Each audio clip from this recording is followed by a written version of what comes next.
Hey, everybody, welcome to the 7 Minute Workshop, during which we chat with experts to break down complicated or timely topics that actually affect your business. And we do it in just 7 minutes. And that is coincidentally the same amount of time it takes for my fully charged 3-year-old iPhone's battery to drain. And since I'm broadcasting this from that iPhone, maybe we should just get started. We are sticking to our theme of managing a hybrid workforce this entire month, and we'll cover what the transition to a hybrid workforce looks like, whether you've been operating from home over the past year and a half or figuring out how you're going to shift your in-office operations to include the opportunity to work from home. And hey, maybe you've already made the shift, but need some advice on some of these things. So we've got that for you too. To dive into this important topic, we'll be joined by NetSuite experts, Hanif Ismail, Vice President of Strategy and Product Management for NetSuite HCM, and Marc, Holliday, our Senior Product Marketing Manager. They're going to provide suggestions on how to plan for a shift to a hybrid workforce, what that looks like for your employees, and how to track success. Of course, every business has to decide these things for themselves. Hanif and Marc are not legal experts. We're going to relegate the conversation to the things that businesses are discussing right now. A quick reminder as well, if you have questions throughout today's discussion, you can ask them in the comments and we'll get to them at the end of the conversation. And don't forget, like always, tell us where you're tuning in from. We know you're signing on from all parts of the world, and we'd love to give you a shout out right back. We had a ton last time. I don't even think we could get to them all. The other thing is, if you've already made the shift to a hybrid workforce, tell us how you've gone about it. Did people have a choice? Did you downsize office space or change the office configuration? Are there specific days or purposes for people coming in?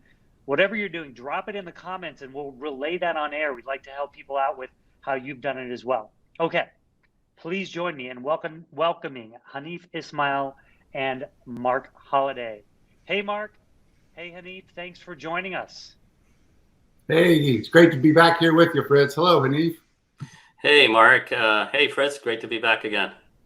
Okay, well, let's start with you, Marc. You touched on this during last week's workshop, but I think it's a really good starting point for today. What are the 3 models that we're seeing businesses consider in their return to the office? Yeah, for those companies who made the decision to send their entire workforce or most of their workforce remotely 18 months ago, they're really looking at 3 different models. The first one is bringing everybody back in. The second one is allowing more remote work, but the third one seems to be the leading one. It's called a hybrid workforce where sometimes you're in the office and sometimes you're working from a remote location. And the one thing to keep in mind is it's not one size fits all when it comes to hybrid workforces. We've seen a couple different approaches to it. One is a full week in the office and a full week out of the office. Other models include, 2 or 3 days in the office and 2 or 3 days working remotely. I think the most important thing is to, if you can, offer some flexibility to your employees. If the requirement is 3 days in the office, you either let them choose what those 3 days are, or at least let them pick 1 or 2. I think that will go a long way in improving employee satisfaction with this new mode of work. For sure, and it's a learning process all along. Hanif, what's the most critical thing in planning for that shift to this hybrid workforce? Yeah, I'm not sure about the most critical, but I'll give you a couple of areas that I think are top of mind at least. One is, I personally think having clarity first on which roles are appropriate for a hybrid situation. And that's highly dependent on the industry you're in, your business strategy specifically as well. So as an example, if you're a hospitality staff member, as an example, or an employee, probably you need to be on site for the most time, right? Versus if you're a support desk person, or you're in consulting services staff member, you could do it remotely, or you could do it in a mixed situation, as Marc was talking about before, where I'm going to work partly from the house and I'm going to work partly from the office. We have a customer who's in real estate services business, and it's interesting the journey that they went through pre-pandemic. Actually, they hired everybody locally within their vicinity because they want everybody to be physically present in the office. Then, of course, the pandemic occurred and the transition occurred, which is everybody went, generally speaking, everybody went remote, right? 100% remote in that situation. What they found from their experience was that they learned a lot from that. They weren't a believer in remote workforces before, and now they're a believer. They have a completely different mindset, and it's shifted. They now have access to much broader talent pool and with better cost efficiencies. The pandemic essentially now forced people to kind of rethink which jobs could actually be done effectively remotely. So I think having clarity on which jobs can be done remotely in your organization is a key step in your planning efforts. I think another one as part of that is developing a forecast. Essentially what I mean by that is kind of predicting, how many people are expected to work from the office based on those parameters that you put out. How many will work from the office? How many will work from home? And what sort of mixed situation will you be, home and office kind of thing? And in that situation, sometimes what customers I see are using, and the industry tends to be using, is sending out a survey to employees and asking them from their perspective. And it's interesting because I've seen a shift in this, but asking them from their perspective, what will make them more productive? It's a very different context. What will make you more productive? Working from home, working from the office, or doing, some from the office and some from work? It's interesting. I saw a center study recently, and it's a study that was done in 2021, so recently. And they went out and they surveyed, I think it was 9,000 people, workers around the world. What they came back with was that 83% of workers say a hybrid model would be more optimal. And what that means is, I'm going to work a little bit from work and then on site, and then sometimes from home. So the forecast at the end of the day, when you collect all of this data, the forecast at the end of the day will help you plan out your real estate needs, your office requirements, right? It'll also help you with phasing the workforce as they return to the office as well, and determining the prioritization of that phasing as well. Marc, Hanif just mentioned the office space situation, and I want to touch on that for a minute. How are businesses handling that in terms of a hybrid workforce? Yeah, I think one of the first things people returning to work in this hybrid model are going to notice is it's a less dense area. Everything from the parking lot to the elevators to the actual physical workspace is going to be less dense because not as many people are going to be in the office in this hybrid model as they used to be. So what we're seeing is a lot of desk share, and sometimes we call it hoteling space, where just general areas of people to come in and work, but it's not necessarily their own desk. We've seen other companies develop workspaces by role. Being in the software industry, we know the development teams I've been around, they like the two monitors and low lighting. So having a specific area based on the role is some other things that we're seeing. And naturally, as they start to see the workforce come back in, a couple of things will also have to be kept in mind is I think there's going to have to be a visible evidence of sanitizing and cleaning the workspaces in terms of health and safety to make sure your employees feel safe in that environment. And then as Hanif mentioned, it's going to be natural once things are settled in after a couple weeks or even just a couple months. I think a lot of companies will be asking themselves, how much physical space do we really need for our workforce? Yeah, and I think a lot of companies are already sort of exploring that. And in terms of the cleanliness, we've all kind of gotten used to that, cleaning our environments or making sure that we're being safe. So I figure, it's just going to carry on into the office. Hanif, once, you've put all these plans in place and you've made the shift, now we have a hybrid workforce model, whatever that may be. How do you manage that workforce? What are the issues that come up there? Yeah, I think that's an interesting question. I think the first thing I would say is, well, almost the first thing. One of the early things I would say is to really establish clear and equitable hybrid work policies. have them applied consistently to the degree you can. So no matter what their working model is. So as an example, time off policy, you should probably get the same number of vacation days, whether you're working from home or you're working from the office, right? You're putting in the same amount of effort, same amount of time, as an example. Looking at things like career path for opportunities, because that'll be on people's minds. Hey, if I do work remotely, does this mean my career path is limited? So looking at solutions for that and saying, how do we make that uniform, that your career isn't impacted as a result of you working from the office, from home, as an example. But setting, another one I would say is probably setting clear expectations, goals, priorities is key as well. And then how do you measure the achievements of those goals as well? Doing regular check-ins with the employees as well, that's important. Another one in that dimension is also bi-directional feedback, having those conversations on an ongoing basis. Transparency, I think, is really going to be key. This is brand new for a lot of people who haven't gone into the remote workforce kind of situation. So getting feedback from employees as to what is working, what's not working, and then continuously refining as you go forward, as you learn. I think that's going to be really interesting as well. So I think, just something that comes to mind is a Wall Street article. I actually read it over the weekend. Really interesting article. They cited that in some cases, remote workers are getting double employment. And that's getting double employment without each one of those employers knowing about the other employer that they're working for. They cited as an example software engineers as an example of somebody that's doing this.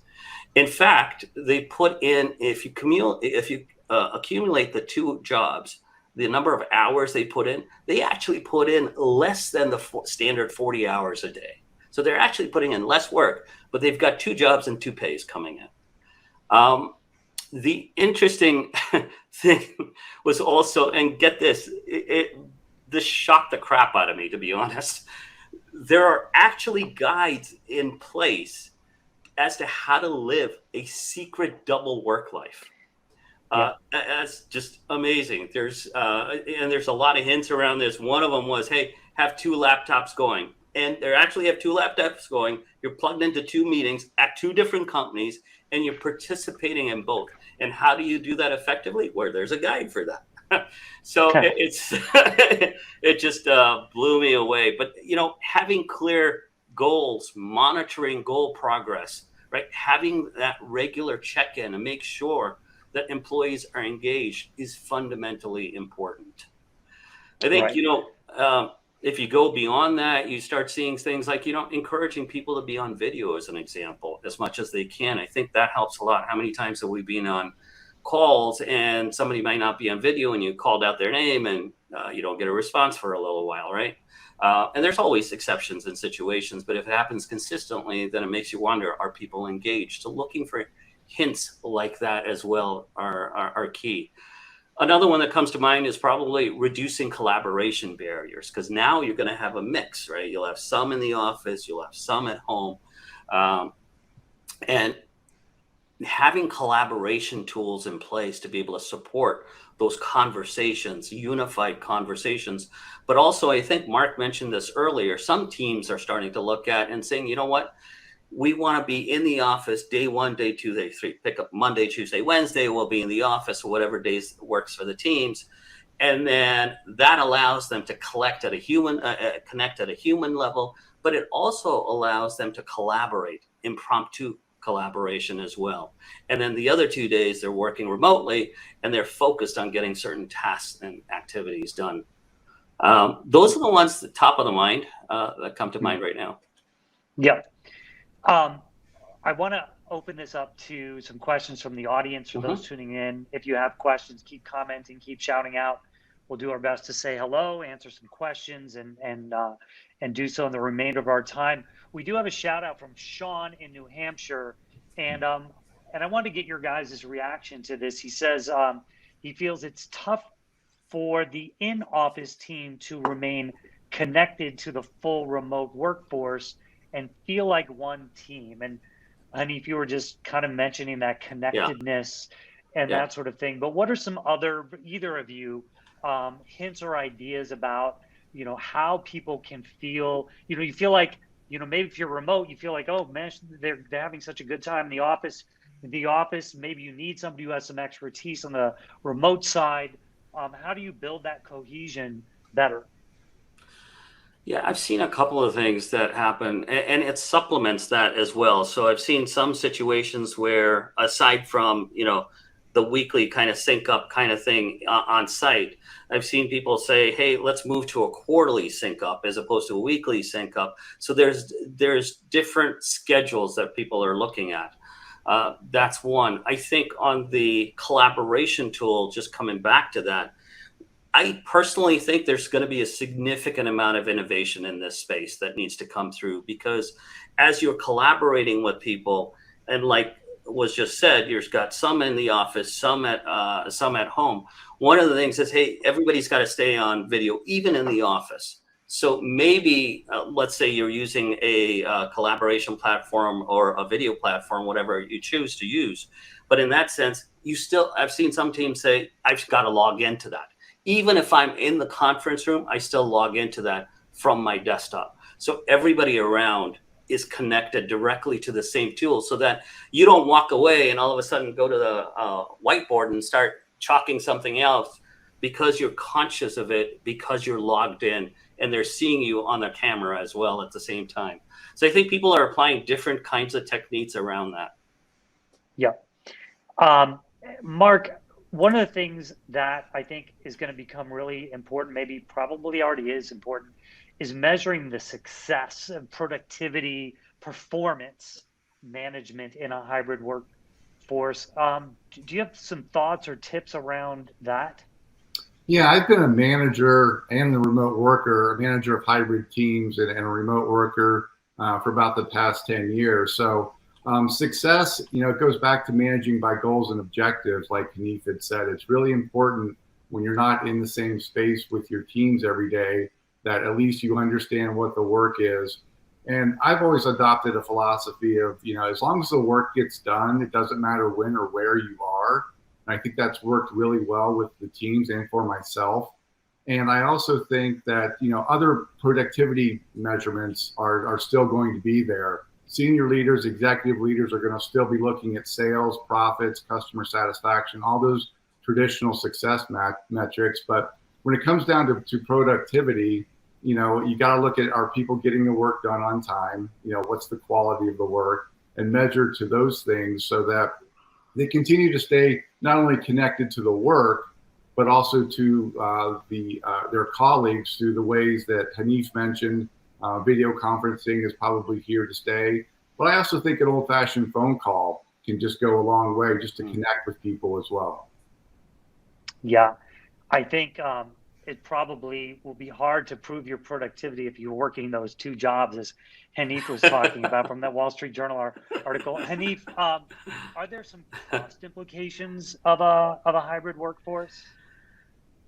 Yeah, there probably are, and there's probably multiple dimensions that these cost implications come from. So I think one would be certainly from the employer's dimension.